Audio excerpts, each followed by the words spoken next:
오늘 우리 K 증시는 환율 하락이라는 거의 절대적인 우리 증시 호재에도 불구하고 코스피, 코스닥 둘 다 비교적 큰 폭의 하락세로 마감했습니다. 거기다가 요즘 코스닥 분위기를 아예 그냥 쥐고 흔드는 코스닥 분위기 전체를 좌우하는 에코프로가 오늘 역시 급락을 한 것도 이 코스닥은 물론이고 우리 한국 증시 전반에 걸친 매도세를 또 불러들였습니다. 저는 근데 뭐 바람직하다고 봅니다. 아니 다 돈 벌자고 하는 건데 수익이 났으면 적당한 선에서 팔아가지고 내 호주머니 속에다 챙기기도 해야 그걸로 또 다른 기회를 잡고 또 그럴 거 아니겠습니까? 그러니까 수익 챙기는 거는 당연한 거라고 봐요. 일단 내일 새벽 3시에 FOMC 결과 발표가 지금 앞두고 있다 보니까 안 그래도 오늘 우리 직전 대바람부터 이제 미국 증시 하락도 좀 그렇고 여러 가지로 좀 이제 경계감이 강해서 그거를 그대로 바통 터치하면서 개장했는데 여기서 좀 우려할 부분들은 좀 들어 있었습니다. 사실 주말에 퍼스트 리퍼블릭 뱅크 이제 JP 모간이 전격 인수하면서 이제 거의 더 이상 미국 중소형 은행들에게 시련은 없을 것이다. 이건 JP 모간의 제이미 다이먼 회장이 직접 한 얘기고, 그래 다들 이렇게 이제 장밋빛으로만 내다봤거든요. 왜냐면은 지난 2008년 금융위기 당시에도 이 베어 스턴스를 JP 모간이 인수하면서 일단 그때부터 큰 불은 진화가 됐었거든요. 근데 이번에는 분위기가 영 딴판인가 봐요. 물론 이게 다 연준 FOMC를 압박하기 위해서 월가 유동성 중독자들이 꾀병 내지는 자학하는 뭐 그런 거라면은 당연히 FOMC 끝나고 나면 그대로 다시 이제 V자 반등으로 되돌림 나올 거라고 이제 전혀 걱정을 할 필요가 없겠지만, 어제 내일 뉴스 미리 보기에서 전해드렸던 워런 버핏의 평생 투자 파트너 겸 벅셔 해서웨이 부회장 찰리 먼거가 미국 중소형 은행들의 디레버리지, 즉 신용 경색이 상업용 부동산이랑 미국 실물 경제를 강타할 수 있다고 이제 이렇게 경고했던 게 조금 마음에 걸렸는데, 하루 만에 또 퍼스트 리퍼블릭 뱅크랑 비슷한 미국 중소형 은행들의 투매가 재개가 된 겁니다. 거기다가 이제 이번에는 이게 JP 모간도 마이너스 1.6% 비롯해가지고 대형 은행주들한테까지 또 이게 전가가 되면서 다 같이 동반 하락을 했습니다. 이거 잘못하면은 승자의 저주 이런 거에 걸릴 수 있다는 그런 위협 같은데, 거기다가 지난번에 한번 타겟으로 정조준을 당했던 바로 그 찰스 슈왑인지 철수샘인지 하여튼 여기는 월가 메이저 IB 겸 증권사임에도 불구하고 하루 만에 3.3% 급락이 나왔습니다. 자, 그 와중에 오늘도 평화로운 K 증시. 지금 셀트리온 회장의 그 혼외자 2명이 세상 밖으로 드러나면서 엄청나게 큰 파문이 일고 있습니다. 이건 뭐 진짜 외국인들 보기 창피한 거는 뭐 말할 것도 없고, 근데 또 SK를 비롯해가지고 이 대한민국 재벌들이 뭐랄까 그 특유의 번식력을 컨트롤 못하는 건지 하여간 계열사 많은 회사들 보면 꼭 이런 일이 있더라고. 하여튼 일부 일처제가 그 명시된 대한민국에서 어떻게 이런 일이 일어났는지 정말 도덕적으로도 큰 흠결임에도 불구하고 사실 주주들은 어떻게든지 이걸 또 이제 쉴드 치려고 뭐 개인 사생활이다, 뭐 이게 회사 경영하고는 상관없다, 오너 리스크가 아니다 이렇게 주장을 합니다. 또 심지어는 아니 바이오 시밀러 회사 회장이 자기 스스로 바이오 시밀러 좀 복제했기로서니 뭐가 문제냐. 그러니까 복제약 만든 김에 회장이 나 자신도 복제했다 이건가? 하여튼 뭐 이런 상황에서 또 그런 관련주는 뭐냐, 뭐 콘돔 제조사, 정관수술 비대면으로 가능한 정밀 수술 로봇 뭐 이런 얘기까지 지금 나오고 있습니다.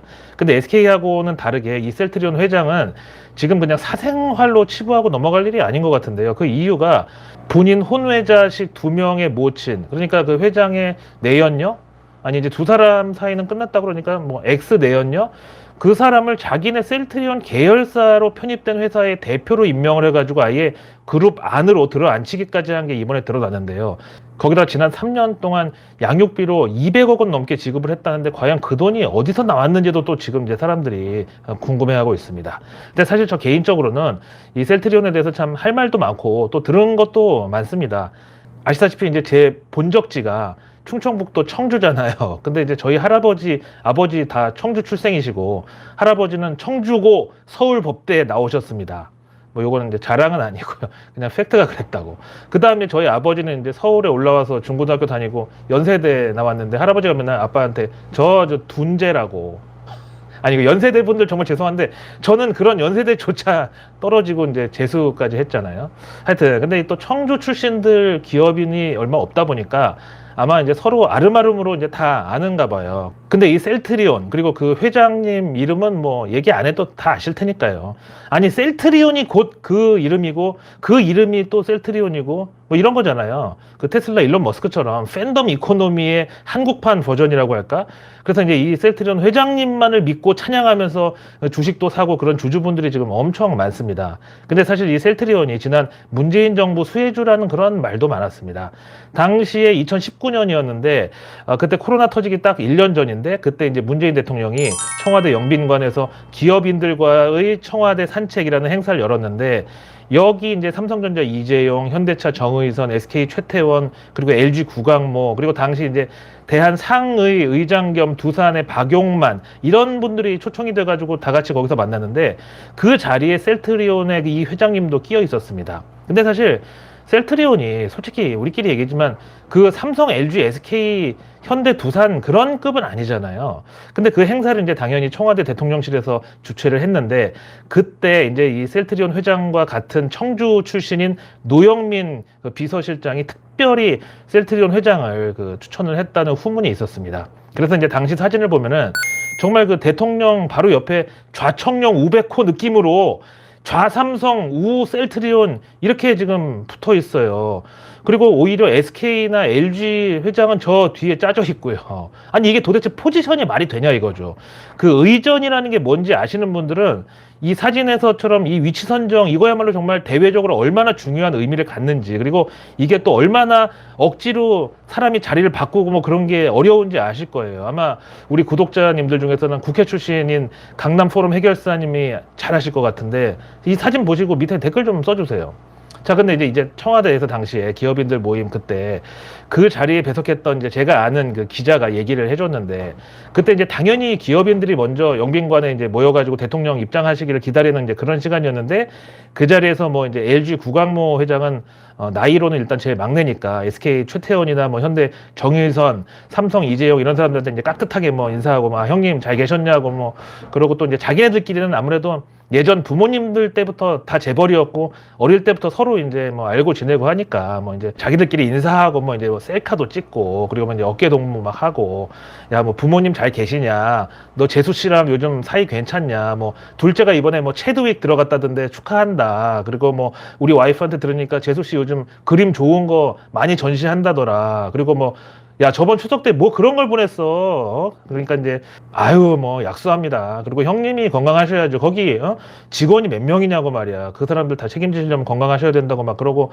또 이제 야 지난 그 뉴욕 출장길에 우리 잠깐 만났을 때 그때 얘기해 준 거 지금 잘 보고 있는데 이거 기대된다 막 그러니까 아유 어디 가서 얘기하지 마세요 이러고 막 이제 자기들끼리 이제 막 웃고 뭐 분위기가 막 화기애애했다고 그러네요. 근데 그 현장에서 이제 셀트리온 그 회장한테는 아무도 정말 말을 안 걸고 완전히 뭐 딸을 시키는 급으로 이제 그렇게 소외를 시켰다는 거예요. 이제 그게 뭐냐면은 그 대한민국 재벌들 입장에서는 그 셀트리온은 그 회장이 이제 자수성가로 이룬 1세대니까 뭐 그 재벌 2세, 3세들이 보기에는 근본도 없는 흙수저 출신이 그냥 어느 날 운 좋게 뜬 그런 경우라고 자기들하고는 클래스가 다르다 뭐 이런 식의 뭐 푸대접이었겠죠. 그 당시에도 이미 뭐 셀트리온은 뭐 엔터도 갖고 있고 뭐 영화도 만들고 하여간 뭐 구색은 거의 CJ 그룹 느낌으로 갖춰놨지만 문제는 다른 재벌들이 이제 인정을 안 해준 거죠. 그래서 제가 술자리에서 그 기자 후배한테 그 얘기를 듣다가 정말 너무 열받아가지고 막 지랄을 했던 기억이 있어요. 그 소리 듣자마자. 제가 또 다른 건 몰라도 사람이 사람 무시하고 이런 꼴은 못 보잖아요. 아니 지네들이 대한민국 재벌이라고 해봤자 예전에 6.25 때 미군이 버리고 간 트럭이나 고쳐가지고 뭐 미군 부대 택배 배달 아니면은 또 월남전에서 진짜 뭐 죽기 살기로 미군 물류 같은 거 값싼 노동력으로 잡아 돌리다가 운 좋게 그 당시 정권에서 밀어주고 뭐 중간에 뭐 삥도 뜯기고 해간 뭐 별짓 다 해가지고 그렇게 이제 재벌된 주제에 아니 무슨 유럽 귀족 행세를 하냐고 말이야. 지네들이 뭐 프랑스 공작 뭐 전통 가문처럼 10몇 대에 걸쳐서 성에 살고 뭐 노블리스 오블리주 이런 거 해보기나 했냔 말이에요. 아니면 뭐 지네 할아버지가 무슨 콜럼버스처럼 신대륙을 발견하기를 했어. 아니면 그 락커펠러처럼 사막에서 석유를 뽑아내기를 했나. 하여튼 그런 인간들이 어디서 지금 누구를 엎친 여기냐. 제가 이제 막 난리를 쳤었거든요. 아니 저도 이제 너무 뻔히 잘 알죠. 걔네들. 그 코드가 뭐 다 똑같이 원정 출산에다가 크면은 서로 혼맥으로 결혼해가지고 와이프는 그놈의 미술관하고 문화사업한다고 그리고 2세든 3세든 기업 승계받으면 전부 계열 분리해가지고 상장시키는 종이장사에 또 친척 친척들 다 그런 거 매달리고, 그리고 계열사 대표씩 하나씩 또 다 나눠주고, 그렇게 해가지고 계열사가 일감 몰아주기 하다가 공정위에 허구한 날 과징금 맞고, 그러면 또 그거 행정소송하고 로비해가지고 다 풀어버리고, 하여튼 맨날 그런 식이잖아요. 그래서 하여튼 그때 이제 그런 얘기 들은 사람들이나 아니면 제 주변에서도 이렇게 정말 흑수저 출신 이 셀트리온 회장이 자수성가를 해서 천신만고 끝에 이제 이룩한 이 셀트리온도 정말 좀 잘 됐으면 좋겠다, 그렇게 좀 바라는 사람들도 많았어요. 또 그 회장이 이제 대우자동차 출신이다 보니까 사실 당시 대우의 어떤 향수를 가진 분들도 많았거든요. 진짜 대한민국 최초의 글로벌 다국적 기업이었는데 IMF 희생양으로 그렇게 이제 공중 분해됐다는 그게 이제 너무 아깝다고. 물론 이제 그 내막에는 뭐 분식 회계부터 이제 뭐 엉망진창인 그런 사연이 또 있죠. 하여간 하여튼 이 셀트리온을 응원하는 사람들의 심정은 좀 복잡다단한 뭔가가 있어요. 이제 그러다가 그 셀트리온 회장이 어느 날 또 사고를 친 게 비행기 퍼스트 클래스 갑질 문제 터지고 하여튼 그 상황에서는 이제 일각에서 또 이 양반이 자수성가에다가 줄도 백도 없어가지고 맨날 저렇게 까이기만 한다고, 다른 재벌들 같으면 언론사고 경찰이고 다 지들끼리 친하니까 웬만한 거는 그냥 넘어갔을 텐데 저 양반은 이제 좀 억울한 거 아니냐 또 그렇게 감싸줬어요. 여기서 이제 그 비행기 갑질은 뭐냐면은 뭐 본인이 승무원한테 뭐 폭언을 하거나 뭐 그런 갑질을 한 게 아니라, 이제 당시에 그 에어버스에서 나온 A380 국내에 처음 들어왔을 때 뭐 꿈의 비행기라고 난리 쳤었잖아요. 근데 그게 약간 복층으로 돼 있어가지고 그 이제 2층으로 올라가면은 퍼스트 클래스 탑승객만 이용할 수 있는 라운지가 위층에 이제 칵테일 바처럼 이렇게 돼 있어요. 이제 거기 이제 둥그렇게 이제 뭐 바 이렇게 돼 있어가지고 간단하게 음료수나 뭐 술 같은 거 주문해서 마시는 그런 데인데, 당시 이제 셀트리온 그 회장이 마침 단체로 이제 해외 출장길에 올랐는데, 뭐 회장은 퍼스트 클래스 탔고 뭐 일반 직원들 중에서는 임원급은 비즈니스, 그리고 나머지 그냥 급은 다 이코노미 탔나 봐요. 근데 이제 뭐 미국의 경우 비행 시간만 뉴욕의 경우 한 14시간 가고 막 이러니까 중간에 그 이제 회장이 직원들을 그 퍼스트 클래스 라운지로 불러가지고 이런저런 얘기하면서 뭐 출장 관련된 얘기였겠죠. 이번에 뭐 잘하자 그러면서 바에서 술 한 잔씩 이제 받아가지고 너도 마시라고 좀 주고 격려도 하고 약간 좀 회식 자리 분위기처럼 막 이제 그랬는데, 그거를 이제 지켜보던 승무원이 와가지고 여기는 퍼스트 클래스 승객들만 이용할 수 있는 곳이라고 얘기를 했나 봐요. 근데 물론 규정상은 100번 맞는 소리죠. 그랬더니 이제 그 회장이 직원들 앞에서 이제 자기 가오 빠졌다 이거야, 쪽팔렸다 이거야. 그래서 그 승무원한테 막 과도하게 화를 내고 뭐 그랬나 봐요. 근데 이제 이게 나중에 다 밝혀진 거죠. 근데 그것도 아마 다른 재벌들이었으면은 대한항공 그 사주 일가 쪽에 줄이 닿으니까 어떻게든지 또 넘어갔을 수도 있을 것 같아요. 하여튼 이제 당시 그 2019년 청와대 기업인들 모임으로 돌아가면은 그때 문재인 대통령이 이 셀트리온 회장의 흑수저 신화 자수성가 이 스토리를 상당히 좀 마음에 들어 했다 그러네요. 그래서 이제 그로부터 1년 뒤에 코로나가 딱 터지고, 그때 이제 이 셀트리온이 곧바로 국내에서 코로나 백신하고 치료제 만들겠다고 선언을 하니까 이제 당시 청와대에서도 여기에 상당히 좀 기대를 가졌던 것 같아요. 그래서 사실 우리나라가 그 백신 도입이 늦어진 이유도 셀트리온을 너무 믿었다가 일이 꼬인 게 크다, 또 이런 기사가 있어요. 이거는 이제 아마 한 20년쯤 지나서 그 기록물 봉인 해제가 되면 뭐 그때 밝혀지겠죠. 하여튼 그래서 당시 코리아는 코로나보다 강합니다 막 이런 홍보도 정부에서 막 하고, 셀트리온이 국내산 코로나 치료제하고 백신을 곧 완성시킨다고 막 그러니까 이제 그렇게만 되면 얼마나 이게 또 정권 차원에서 큰 성과가 될 일이었겠어요. 그러니까 이제 또 그 증시에서 국뽕하고 또 결합을 해가지고 주가도 엄청나게 막 올라갔었던 거고, 이제 또 그걸 이제 당시 정권에서도 뭐 국익을 위해서나 정치적 이득을 위해서나 하여튼 그 셀트리온을 열심히 밀어줬다고 그랬어요. 근데 아시다시피 결국은 실패를 했고, 또 이렇게 얘기하면 야 실패는 아니라고, 분명히 당시 임상도 하고 그랬는데 제때 개발이 안 된 거라고 또 저를 욕하실 셀슬람 형님들이 계실 텐데, 아니 지금 이미 리오프닝 다 했는데 이제 백신하고 치료제 나온들 뭐 하겠어요. 하여튼 그래서 당시 노영민 비서실장도 그 지인들한테 내가 아무래도 그 셀트리온 회장한테 뒷방 맞은 것 같다, 좀 당한 것 같다, 속은 것 같다, 뭐 이런 식의 하여튼 워딩으로 억울함을 토로했다는 말도 들리고 그랬거든요. 그러다가 이제 지금 이번에 이런 혼외자 문제가 터지니까 여기에 대해서 이제 또 음모론으로 접근하는 시각도 무시를 못하는 상황이에요. 거기다가 이제 단독 보도가 마침 국영방송 KBS잖아요. 그래서 어떻게 보면은 과연 대한민국 대기업 회장의 혼외자 문제를 과연 KBS에서 다룰 이런 주제냐, 이것도 뭐 시시비비가 좀 있는 것 같아요. 하여튼 그러면서 이제 또 이 셀트리온이 중간에 분식 회계, 이제 정확하게 말하면 계열사 간 회계 중복 기재 오류 뭐 이런 것 때문에 결국 그 회장은 경영 일선에서 물러났었고, 지난 한 2년 정도 그 분식회계 문제로 금감원에서 연락에 털었다가 겨우 이제 잘 넘기고 얼마 전에 그 회장이 다시 경영 일선에 복귀를 해가지고 다시 한번 이제 좀 으쌰으쌰 이제 우리 잘해보자고 이제 그러던 찰나에 또 이런 일이 터진 거죠. 그리고 이제 뭐 그 회장도 사실 좀 옛날 사람이니까 뭐 경영에 복귀하자마자 다시 조직의 기강 확립 차원에서 여러 가지 지침을 막 내리고 그런 게 있는데 이게 또 지금 MZ 세대하고 좀 충돌을 일으켰나 봐요. 그게 뭐냐면은 여기 아예 회사 공문이 있는데 지난 4월 19일자로 직장인의 기본 소양 지키기 캠페인이라고 해가지고 사내에서 지나다니다가도 직원들끼리 마주치면 서로 목례로 인사해라. 그리고 출퇴근 시에도 그냥 온다 간다 말도 없이 그러지 말고 출근한 사람한테는 오셨습니까? 그러고 이제 퇴근할 때는 내일 뵙겠습니다. 이 정도 인사를 해라. 그리고 영업직 말고 이제 백오피스 사원들도 드레스 코드를 아예 디테일하게 정해줬는데 보니까 청바지, 추리닝, 후드티 이런 거 안 된다고. 근데 이거는 뭐 직장에 출근하는데 추리닝이 이게 말이 안 되지 않아요? 근데 요즘 또 보면은 그 후줄근한 그 추리닝 말고 약간 밴딩으로 이렇게 돼가지고 깔끔한 그 약간 좀 그런 그 캐주얼식 바지도 있는데 아마 그거 안 된다는 말 같죠. 거기다가 이제 덧신 양말, 페이크 삭스 금지. 이거는 아마 이제 양말을 신은 게 안 보이게 그 발목 없는 양말 있잖아요. 그게 이제 좀 걷다 보면 나중에 엄지발가락 부근에 걸쳐 있는 거. 그거를 말하는 것 같은데. 근데 그것도 금지라고 돼 있어요. 그 회장 입장에서는 제가 맨발인지 양말 신었는지 이게 알 수 없는 그 상황이 뭐 좀 싫었나 봐. 그래서 이제 셀트리온이 그래도 바이오 기업인데 딱 봐서 양말을 안 신으면 좀 약간 위생적으로 뭐 그럴 수도 있고 하여튼 회장님한테 그게 뭐 마음에 안 들었나 봐요. 그리고 이제 또 점심시간 종료 10분 전 자리에 착석하기, 근무 시간 중 개인 전화 금지, 또 일일 소방 점검을 실시한다. 뭐 이런 것도 들어있어요. 근데 마침 이 지침이 하달되기 전날 그 회장이 이제 그 아들하고 회사 이제 본사 전체를 순시를 하면서 돌아다녔는데 그때 회장은 언더아머 티셔츠에다가 아들은 또 크록스를 신고 있었다는 또 그런 게 또 이제 나중에 후문에 돌았습니다. 저도 들은 거예요. 근데 하여튼 그 회장 복귀하자마자 이렇게 이제 직원들 막 그 기강 확립한다고 잡아 돌리다가 지금 벼랑간에 혼외자 문제가 터지니까 지금 내부 분위기가 완전히 엉망인가 봐요. 자기 그거 단속도 못하면서 누구 복장 단속하냐고 막 이런 거죠. 회장 본인은 20년 넘게 뒤로 두 집 살림을 해놓고 정작 직원들한테는 거의 80년대 선도부 수준으로 막 인사 똑바로 해라, 막 복장 단정해라, 막 점심시간 칼같이 지켜라, 막 이런 걸 강요하니까 당연히 불만이 있겠죠. 특히 요즘 MZ 세대들은. 거기다가 이제 또 지금 셀트리온 거 집도 자녀들한테 승계해 주려고 이제 그 원래 본처한테서 난 아들 2명이 그 회사 임원으로 있나 뭐 그럴 텐데요. 근데 갑자기 지난 3월 말에 그중 둘째 아들이 실종 신고가 또 갑자기 접수가 됐어요.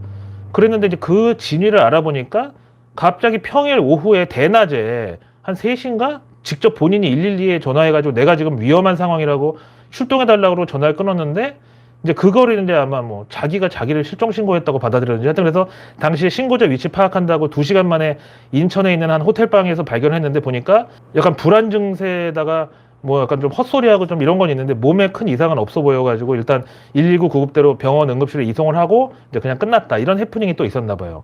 요거 약간 좀 그 환각 그런 냄새가 좀 나죠. 이것도 이제 제가 얘기한 게 아니라 그 이제 거기에 대한 평가가 또 그렇게 한번 있었습니다.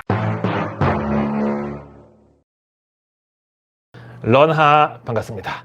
예고 하나 해드릴 게 있습니다. 조만간 저희 런던 고라니 뉴스 농장이 개편을 합니다. 김어준의 뉴스 공장 순한 맛은 아니지. 그럼 뭐랄까? 헬륨가스 맛? 그러니까 이제 도저히 웃지 않고는 못 베기는 그런 맛으로다가 런던 고라니의 뉴스 농장 이거를 스튜디오에서 게스트분들 모시고 진행을 하려고 합니다. 지금 이제 열심히 준비 중이고요. 여기 뭐 점차 이제 방청석도 마련하고 또 게스트분들은 여러분들이 원하는 그 누구든지 말씀만 하시면 제가 직접 가서 섭외를 해올 생각입니다. 그리고 이제 우리 구독자님들 중에서 자영업자 하시는 분들 광고도 좀 맡아서 해드리고요. 우선은 매주 일요일 내일 뉴스 미리 보기 라이브에서 그렇게 좀 선보이려고 하는데 준비가 되는 대로 바로 안내해드리겠습니다. 이어서 오늘의 외국계 리포트는 먼저 에코프로 BM에 대한 크레딧 스위스 분석 먼저 보고 다음 모간 스탠리의 삼성전자 리포트 보고 그 다음 개별 종목으로 넘어가겠는데요. 우선 오늘 에코프로 BM이 많이 빠져서 크레딧 스위스의 이번 좀 까는 리포트가 뭐 통했다고 볼 수도 있는데 우선 1분기 BIT용 양극재 판매량이 건설 경기 악화로 급감을 했지만 대신 전기차용 양극재 판매는 증가를 했다. 거기다가 하이니켈 양극재 수요 증가도 20%에 달하는 눈에 띄는 증가를 기록했다고 먼저 에코프로 BM에 대해서 좀 칭찬을 합니다. 그러면서 2분기 매출을 2조 1,600억 그리고 영업이익 1,330억 전망하는데 이거는 이제 다른 영업이익 컨센서스 1,300억보다 한 30억 정도를 이제 크레딧 스위스가 더 쓴 거죠. 그러나 이 에코프로 BM의 영업이익 성장률이 정점이라는 점을 감안해서 투자 의견은 언더퍼폼, 즉 시장 수익률 하회, 그리고 목표가는 기존 15만 원을 16만 원으로 상향했지만 현재 주가가 25만 원에 가까운 이거를 감안하면 사실상 자기들의 기존 목표가가 빗나간 건 인정하면서도 여전히 공매도는 유효하다, 그런 입장인 거죠. 다음 삼성전자에 대해서 메모리 반도체의 겨울이 온다, Winter is coming, 그 보고서로 유명했던 모간 스탠리는 우선 삼성전자 1분기 가이던스를 반영해서 이익 전망치를 올해 6% 정도 삭감, 내년 또 13% 깎고 대신 내후년 13% 상향, 이렇게 이제 모간 스탠리가 수정을 했고요. 그러면서 목표가로는 7만 원, 그리고 투자 의견은 오버웨이, 즉 비중 확대를 유지한다고 밝혔습니다. 목표가가 좀 짜긴 한데 그래도 모간 스탠리에서 이 정도 본 거면은 정말 저거만큼은 분명히 달성하고도 남는다고 또 해석이 가능하죠. 다음 이제 노무라 증권이 포스코 퓨처엠에 대해서 기존 목표가 31만 원을 오늘 41만 원으로 대폭 상향하고 투자 의견 매수로 콜했습니다. 이 포스코 퓨처엠도 정말 에코프로만큼이나 외국계 전망이 극단적으로 양쪽으로 갈리는 종목들 중에 하나죠. 다음 골드만삭스에서 오늘 좋은 소식 1개, 나쁜 소식 2개를 냈는데 먼저 좋은 소식부터 보면은 우리 현대차, 기아에 대해서 판매량 증가세가 지속될 것이라는 기대감, 특히 해외에서 판매량 회복세가 인상적이라고 하면서 현대차 목표가 25만 원에 투자 의견 매수, 그리고 기아 역시 투자 의견 매수에다가 목표가 11만 원 콜했습니다. 자, 이제 좋은 소식 봤으니까 나쁜 소식 2개 보면은 올해 중국 리오프닝만 철석같이 믿고 있다가 지금 또 배신을 당하고 있는 아모레 퍼시픽에 대해서 목표가를 13만 원으로 그리고 투자 의견 매도로 이 골드만삭스가 후려쳤습니다. 다음 이제 또 골드만삭스는 이제 카카오페이에 대해서도 내부 송금 수수료 면제하면서 비용은 늘었고 신용카드 결제 및 금융 계열사의 인프라 비용 증가로 영업 손실이 계속 커지고 있는 중이라고 그러면서 투자 의견 매도에다가 목표가 3만 8천 원 콜했습니다. 참 진짜 이 카카오페이는 뭐 최근 주가는 좀 회복이 되는 기미가 보이는 듯 하지만 외국계에서는 어림없는 시도라는 반응이고요. 아예 이 카카오페이는 진짜 사람으로 치면 태어나지 말았어야 될, 그냥 계열 분리를 하고 상장을 하면 안 됐던 그런 태생적 그런 어떤 오류를 계속 외국계에서는 물고 늘어지는 것 같아요. 사실 카카오뱅크에서도 충분히 이거 페이 쪽을 핸들링 할 수 있는데 왜 굳이 상장까지 했는지 참. 아니 우리나라 4대 금융그룹으로 치면은 어플 하나를 분사해가지고 상장시킨 거나 마찬가지 아니겠어요? 거기다 저는 과연 이 카카오페이에 어떤 수익 증가 플랜이 있나 솔직히 궁금합니다.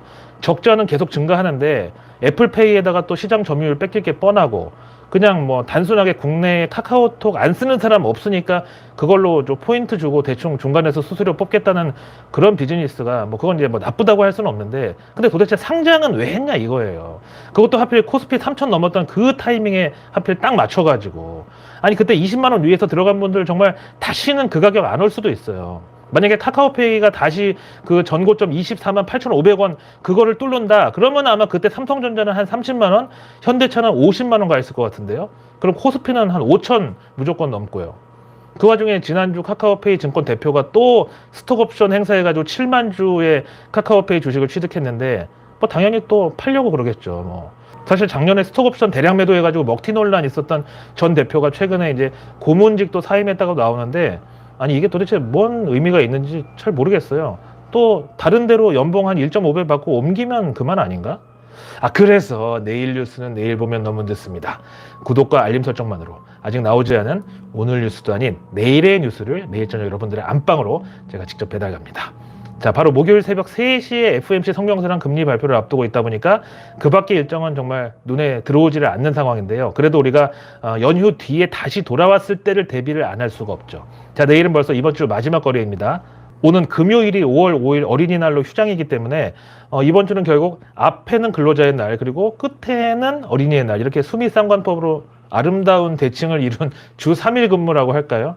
하여튼 그런 만큼 이제 이번 주는 정부 일정도 좀 한산한 편인데 그 와중에 내일 정부 일정 체크해 보겠습니다. 먼저 정부가 기후변화 대응을 위한 디지털 전환이라는 컨퍼런스를 개최합니다.